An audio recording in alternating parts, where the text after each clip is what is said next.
Olá, irmãos amigos, aqui estamos mais uma vez, sempre agradecendo ao Senhor pela oportunidade de poder transmitir a perfeita palavra do Senhor. Na anterior, falamos sobre a maldição da lei, vamos dar continuidade hoje, ainda no capítulo 3. O que eu quero mostrar para vocês? Como toda a Bíblia está interligada. Como toda a Bíblia, Velho Testamento com Novo Testamento, é uma única mente, único Deus que inspirou esta palavra. Então, não tem como fugir. Então, nós mencionamos algo sobre Abraão, sobre o Monte Moriá, sobre o sacrifício. E agora nós estamos falando no Novo Testamento, Paulo escrevendo aos Gálatas, tratando de Abraão, Sara, Agar, Ismael, lei e etc.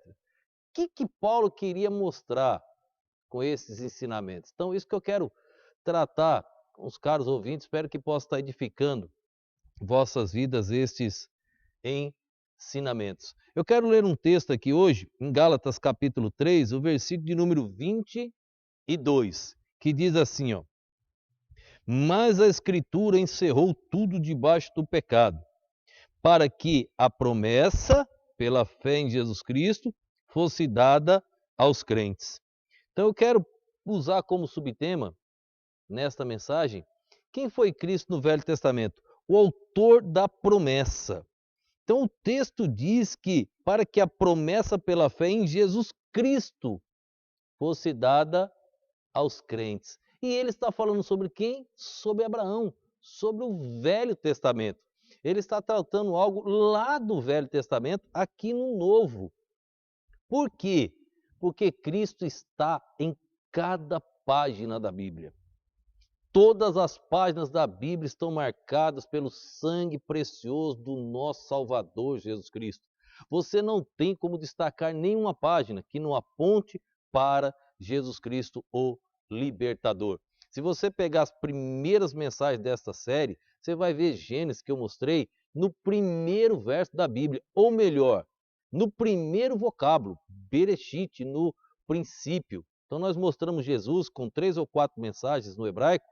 Jesus está na primeira palavra da Bíblia, também está na última, do Apocalipse, que vamos mostrar ainda. Então aqui, irmãos, está o autor da promessa no Velho Testamento. O versículo de número 23 diz assim, ó: Mas antes que a fé viesse, estávamos guardados debaixo da lei e encerrados para aquela fé que havia de manifestar. Verso 24. De maneira que a lei nos serviu de aio para nos conduzir a Cristo, para que pela fé fôssemos justificados. Ele fala que a lei era esse tutor para conduzir a Cristo, mas que para que pela fé fossem justificados. A lei nunca justificou ninguém. A lei não tem poder para justificar ninguém. Verso de número 25. Mas depois que veio a fé, já não estamos debaixo de aio, porque todos sois filhos de Deus pela fé em Cristo Jesus. Ele agora generaliza. Cuidado que o contexto não está falando de salvação. Cuidado o assunto espiritual aqui com o assunto que Paulo estava tratando com os Gálatas. Ele estava distinguindo a questão dos filhos de Israel, os filhos de Abraão, os filhos da promessa e aqueles que não eram da promessa. Ele estava distinguindo a questão da lei de Moisés e a promessa que veio a Abraão antes da lei de Moisés, 430 anos antes. Era isso que Paulo estava tratando aqui. Mas aí surge a pergunta, como mencionamos nas anteriores.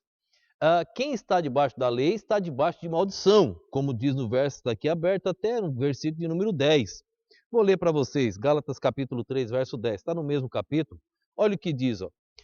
Todos aqueles, pois, que são das obras da lei, estão debaixo da maldição, porque está escrito, maldito todo aquele que não permanecer em todas as coisas que estão escritas nos livros da lei para fazê-las. Maldito aquele que não permanecer debaixo de todas as coisas da lei. Como o senhor prova isso? Deixa eu mostrar Deuteronômio. Só citar, se você quiser ler lá o capítulo 27, o capítulo 28, é longo. O capítulo 27, o capítulo 28 de Deuteronômio. Mas deixa eu só citar aqui quando vem a promessa da lei, como era a promessa da lei de Moisés, através de Moisés. Ele diz assim, ó, capítulo 27. Vou ler só as introduções do verso 15, 16, 17, 18, 19 até o 25. Só a introdução. Ele diz, maldito o homem que fizer imagem. Verso 16. Maldito aquele que desprezar a seu pai e a sua mãe. Verso 17. Maldito aquele que remover os limites do seu próximo. Verso 18. Maldito aquele que fizer o cego e erra o caminho. E assim por diante. E o povo dizia amém. Maldito. Se quebrasse a lei, era maldito. No capítulo 28, ele começa com o bendito. Aquele que guardar e etc, bendito. Depois do verso 16 do capítulo 28, até o versículo de número 68, ele diz maldito, maldito, maldito, maldito, maldito, maldito. Vamos entender. Paulo aqui em Gálatas, ele diz, maldito aquele que cair em a um só ponto da lei. Deixa eu fazer uma pergunta para você, caro ouvinte. Quantas vezes Adão pecou? Quantas vezes Adão desobedeceu para que o castigo, a morte, a sentença da quebra de uma aliança caísse sobre ele? Uma única vez. Adão só pecou uma vez e a sentença veio sobre ele, sobre Adão, sobre Eva. Pode surgir a pergunta, por que então Deus deu os mandamentos, pastor? Deus deu os mandamentos para provar que o povo de Israel não tinha como se aproximar de Deus. Como a raça humana não pode voltar para Deus, só tem uma maneira do ser humano voltar a Deus. Nada vem do ser humano, vem do plano redentor que Deus preparou. Tudo foi Deus que preparou. Os mandamentos estavam provando, enfatizando ao homem que ele não tem condição alguma de se aproximar de Deus. Quando Adão pecou uma única vez, a sentença veio, sentença de morte. O salário do pecado é a morte. Os mandamentos, se eles desobedecessem um só, era morte. Quem consegue cumprir os mandamentos? Nas minhas meditações diárias, estou escrevendo sobre isso. À noite, ontem publiquei, hoje publicar de novo, cheguei no 10º mandamento.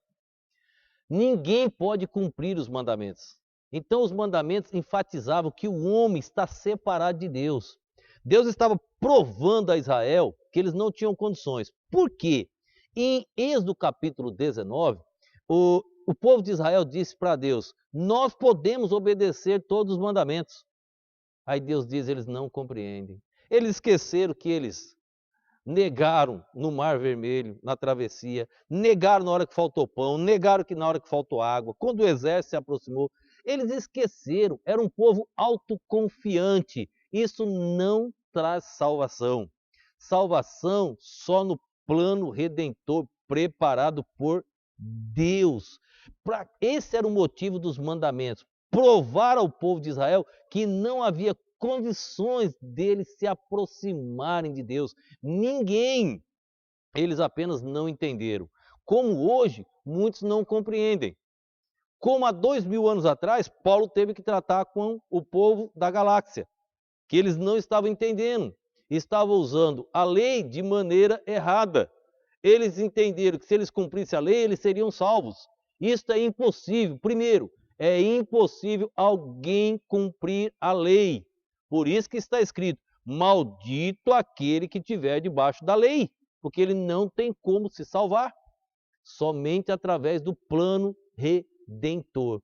Aí no versículo de número 27, Gálatas capítulo 3, verso 27, ele diz assim, ó, porque todos quanto fostes batizados em Cristo, já vos revestistes de Cristo. Verso 28, nisto não há judeu, nem grego, não há servo, não há livre, não há macho, nem fêmea, porque todos vós sois um em Cristo. E se sois de Cristo, então sois descendência de Abraão e herdeiros conforme a promessa. Se Cristo era a semente do libertador que era a descendência de Abraão. Vamos ler novamente o verso de número 16. Gálatas 3,16. Ora, as promessas foram feitas a Abraão e a sua descendência, no singular. Não diz e as descendências, no plural, como falando de muitas, mas como de uma só. E a tua descendência que é Cristo. Agora ele diz no verso 29. E se sois de Cristo, olha só. E se sois de Cristo, então sois descendentes de Abraão e herdeiros conforme a promessa. Se sois de Cristo, nós somos herdeiros, conforme a promessa. A promessa não foi a Moisés, a promessa foi a Abraão. A promessa não foi a lei, a promessa foi a Abraão. Abraão é graça. Lei não tem nada de graça. A lei, irmãos, ela mostra que o ser humano não tem como chegar a Deus. A lei, irmãos, mostra que o ser humano é pecador. Ele mostra que o ser humano não tem capacidade. Foi o propósito de Deus com os mandamentos. Precisamos tomar cuidado. Paulo estava combatendo este assunto. Paulo estava mostrando ao povo da galáxia que eles estavam errados, que eles não deveriam tentar guardar os mandamentos. Porque se o propósito de guardar era a salvação, eles estavam se distanciando mais e mais de Deus. Na próxima, nós vamos tratar sobre a serva, a livre e a escrava. E aí ele vai resumir essas 3 mensagens aqui. A livre e a escrava, que é o capítulo 4 de Gálatas. Eu espero que o caro leitor esteja conseguindo compreender. Cristo é a semente da descendência de Abraão. Paulo está usando isso no Novo Testamento, porque o povo da galáxia estava confuso, erraram. Todo o Velho Testamento está interligado com o Novo Testamento. Para entender a pessoa de Cristo, nós precisamos entender o Velho Testamento. Para entender o Velho Testamento, precisamos entender a pessoa do nosso Senhor e Salvador, Jesus Cristo. E ele diz, muito claro, se sois descendentes de Abraão, herdeiros conforme a promessa. Se sois de Cristo, nós somos herdeiros de Abraão. Você é de Cristo? Você já se entregou ao Salvador, ao Libertador, Jesus Cristo? Você já tomou essa decisão na tua vida? É a decisão mais importante que o ser humano deve tomar. Se entrega a Jesus Cristo. A Bíblia não falha. Se não for por esse meio, é maldito. Está debaixo de maldição. E não é bom estar debaixo da maldição de Deus. Não é bom. É perigoso. É contigo. A decisão é contigo. Se entregue ao Senhor Jesus Cristo. Quem foi Jesus no Velho Testamento? O autor da promessa. Que Deus te abençoe. Vamos orar nesse instante. Obrigado, Pai, por mais este dia, por mais esse momento, pela tua preciosa e poderosa palavra. Alimenta cada um que está ouvindo, ó Deus, com o teu poder. Minha palavra é fraca, Deus, mas a tua é perfeita, a tua é poderosa para transformar vidas. Ajuda no crescimento espiritual de cada um, ó Deus, e salva vidas para a glória do Senhor. É o que eu te peço, no nome e no poder do nosso Senhor e Salvador Jesus Cristo. Amém.